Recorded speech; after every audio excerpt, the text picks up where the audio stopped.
नमस्कार, lead India के इस वीडियो में आपका बहुत बहुत स्वागत है। दोस्तों, आज के इस वीडियो का टॉपिक ये है कि अगर कंपनी आपको इलीगली टर्मिनेट कर दे तो क्या सॉल्यूशन है आपके पास में।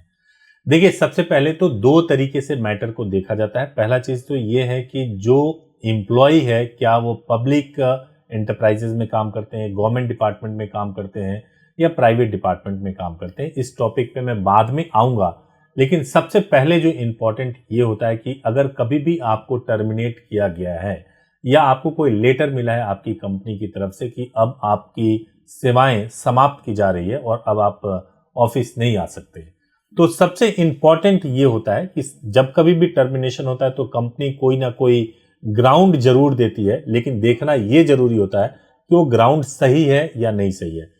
यही एक राइट टाइम है। आप एक बार एचआर से जरूर खुद ब खुद कम्युनिकेट कर सकते हैं कि आप पूछें कि आपको गलत तरीके से क्यों टर्मिनेट किया गया है। हालांकि राइट टाइम ये होता है कि आप इसी वक्त किसी एडवोकेट से आप संपर्क कर लें और उनसे आप कंप्लीट गाइडेंस ले लें, क्योंकि यहां से जो कम्युनिकेशन स्टार्ट होगा आपकी कंपनी से पूरे केस का आधार होगा। अगर आपको लीड इंडिया से बात करना हो तो आप हमारे हेल्पलाइन नंबर 8800 444 555 पर सुबह 9 बजे से लेकर शाम को 8 बजे तक कॉल कर सकते हैं और लीगल एडवाइस के लिए अपॉइंटमेंट बुक कर सकते हैं। मैं सबसे पहला स्टेप ये बताऊं कि जब भी इलीगल टर्मिनेशन होता है तो सबसे पहला काम यही होता है कि एचआर से कम्युनिकेट किया जाए, एचआर से ग्राउंड्स पूछे जाए। दूसरा जो चीज होता है कि जो एम्प्लॉयमेंट एग्रीमेंट है जिसको आपने साइन किया है उसको ठीक से पढ़ा जाए और उसमें देखा जाए। दो चीजें देखनी जरूरी होती है कि टर्मिनेशन का क्लॉज क्या कहता है, और सेकंड, अगर टर्मिनेशन जैसा कुछ होता है तो उसके बाद से अगर लीगल स्टेप लेने के लिए क्या क्लॉज बनाया गया है। ये दो चीजें एम्प्लॉयमेंट एग्रीमेंट के अंदर पढ़ी जाती है, जो कि एडवोकेट के थ्रू पढ़वाएंगे तो ज्यादा बेटर रहेगा।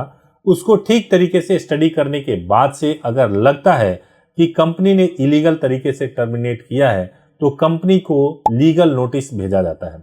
कई बार ऐसा होता है कि कंपनी ये कहती है कि आपका परफॉर्मेंस खराब था, बैड परफॉर्मेंस की वजह से हमने आपको निकाल दिया, आपका बिहेवियर खराब था, आपकी पंचिंग पंच आउट खराब थी। तो उसमें यह भी देखा जाता है कि कंपनी 2 महीने पहले क्या कर रही थी। कहीं ऐसा तो नहीं कि आपको कोई अवार्ड दे रही थी, आपको फैसिलिटेट कर रही थी और आपको बहुत अच्छा एम्प्लॉय बता रही थी, और ठीक 2 महीने के बाद ऐसा कुछ इंसिडेंट हो गया कि आपको वर्स्ट एम्प्लॉय बता करके आपको निकाल दिया।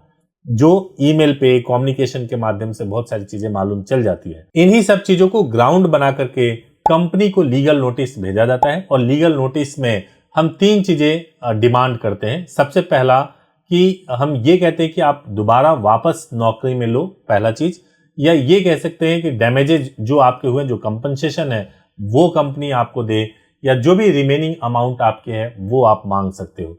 ये 3 चीजें आपके पास यह अधिकार होता है कि आप कंपनी से मांग सकते हो। अगर कंपनी अग्री हो जाती है तो कोई प्रॉब्लम नहीं है। अगर फर्स्ट नोटिस के बाद कंपनी का कोई रिस्पॉन्स नहीं आता है तो सेकंड नोटिस भेजा जाता है। सेकंड नोटिस भेजने के बाद भी अगर कंपनी ने कोई एक्शन नहीं लिया है तब कोर्ट का प्रोसीजर स्टार्ट होता है। कोर्ट के प्रोसीजर में क्या होता है कि सबसे पहले यह देखा जाता है कि मैटर कहां जाएगा।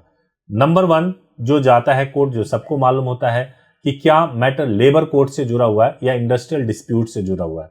लेबर कोर्ट और इंडस्ट्रियल डिस्प्यूट से जुड़ा हुआ अगर कोई मैटर हो तो नॉर्मली लेबर कोर्ट में जो मैनेजर लेवल से नीचे के लोग होते हैं उनका जो मैटर होता है वो लेबर कोर्ट में जाता है, या इंडस्ट्रियल डिस्प्यूट में उनका मैटर जाता है जो किसी टेक्निकल काम में जुड़े हुए हो, या वो कोई भी टेक्निकल काम कर रहे हो, जैसे किसी चीज को बनाने का काम कर रहे हो, कोई प्रोडक्ट को बनाने का काम कर रहे हो। ऐसे लोग इंडस्ट्रियल डिस्प्यूट यानी कि लेबर कोर्ट में जा सकते हैं और वहां पे जाकर के कंप्लेन कर सकते हैं। अगर मान लीजिए कि आप इन दोनों में फॉल नहीं करते हैं और आप पब्लिक एंटरप्राइजेज में या गवर्नमेंट डिपार्टमेंट में काम करते हैं तो आपके पास यह अधिकार है कि आप टर्मिनेशन के खिलाफ सीधे सीधे या तो ट्राइब्यूनल में जा सकते हैं या फिर हाई कोर्ट और सुप्रीम कोर्ट में आप रीट के थ्रू आप अपने मैटर को वहां पे सुनवाई करवा सकते हैं।